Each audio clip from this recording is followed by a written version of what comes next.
Hi Mark, and thank you for meeting with me today. We decided that we would speak and get together to discuss your views on the death penalty. I would like to introduce myself by saying I am Britta Fischenritter, and I'm doing this as part of the counseling psychology assignment, and I would just like to learn a little more about your views and your opinions. Could you just begin by introducing yourself to the camera, please? I am Mark Nachreiner. I am a senior studying civil engineering here at UW-Madison. Awesome, thank you for that introduction. So let's begin. Could you please tell me your views on the death penalty?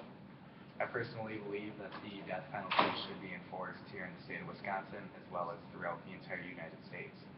I think that if you choose to murder someone, you also deserve to be sentenced to death. Okay.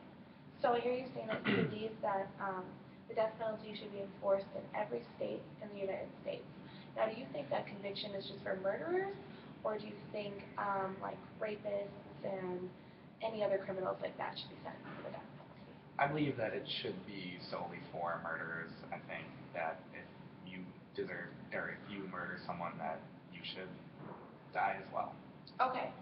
So I'm just wondering what has brought about these very significant views within you. Why do you feel the way that you do?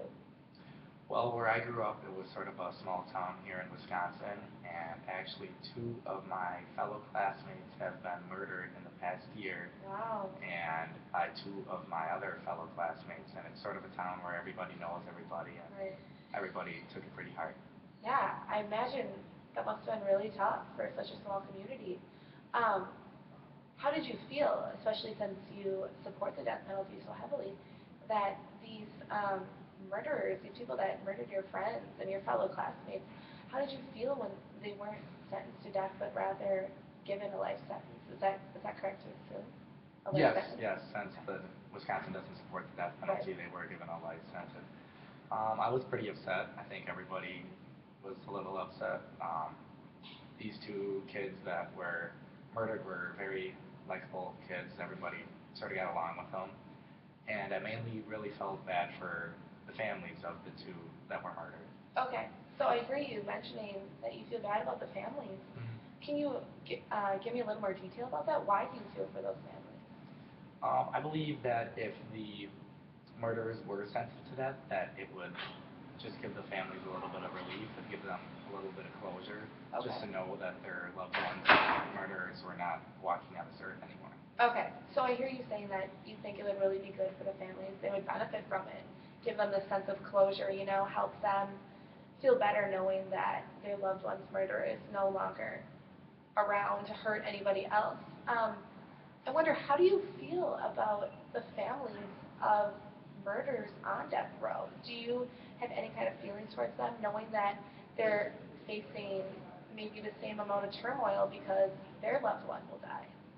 I would have some sympathy for the Okay. families of the loved ones who were on death row.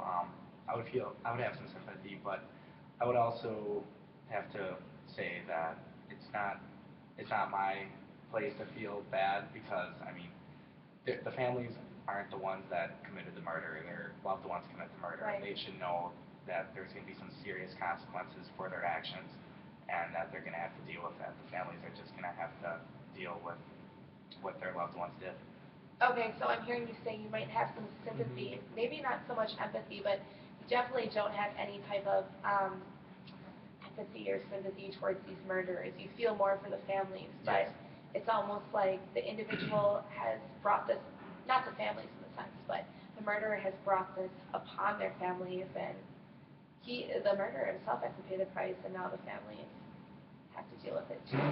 Okay, so now that we gained some insight onto your views and that you do support the death penalty and why you do so strongly with the emotional ties and you think it benefits family members, could you tell me maybe about any other benefits that the death penalty has in your opinion? One of the benefits is that it would prevent overcrowding in prisons. Okay.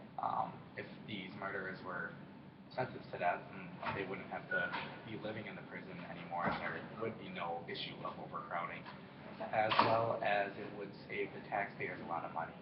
In the case of the students that were murdered in my hometown, their murderers were only about 18 years old when they committed these crimes, so they're going to be living in prison for the rest of their lives. Right. the taxpayers are going to have to pay for their 3 warm meals a day and for a place for them to sleep until they are old and eventually pass on away on their own terms. Okay, so you believe that the death penalty greatly reduces the amount of people in prison because overcrowding is a huge issue right now within the United States criminal justice system. And you also think it's beneficial to the American citizens because they're not having to pay taxes or provide meals for and shelter for these people that, in your opinion, aren't willing or aren't deserving of that food and shelter. Is that correct? Yes, that's correct. Okay, so how do you feel then about minors who might be tried as adults? Do you think that they should be sentenced to death, or what are your views on minors who are tried as adults? That's a hard one to answer for me. I know from taking past psych classes that I've learned that the brain doesn't fully develop until you're 25, so maybe these kids don't fully understand what they're doing. However, in the case of a murder, I think that the kids should know enough not to commit a murder, especially if you're around 18 years old and just under 18 years old, that they should know what they're doing and that there's going to be some severe consequences for their actions. Right. So you think that minors there's a little bit of leeway there. You think that they should maybe be given life sentences because they're not completely cognitively developed to maybe know their actions or know what they're doing. Is that correct? Am Yes. I understanding that? Yes, I guess I'd have to look at each individual case and look at what exactly happened and then make a decision from there. Okay, and because I know you stated previously that you feel like you don't want to pay for the meals of a murderer continuously throughout their life. That's why you support the death penalty. But possibly in the case of a minor, you can see the benefit more of a life sentence than an actual death penalty. Okay, so yeah, thank you for that clarification. Is there anything else that I should know about the death penalty? Or your views on the death penalty? No, I think we've covered pretty much everything. I really think that in the case of kids who are not minors, that is a much better result than serving a life sentence. I think that if you decide to take someone's life, that your life should also be taken. Okay, so thank you so much for giving your opinions and views. So I understand completely now that you completely support the death penalty and you have this this great sense of emotion towards it because something so close happened to you. And I understand that you think it helps families and gives closure and prevents overcrowding and helps the taxpayers. And you also think that maybe there should be a little bit of leeway with minors and everything. So thank you so much for sitting and talking to me today about your opinions and views. It greatly helped me, and I hope it helped you.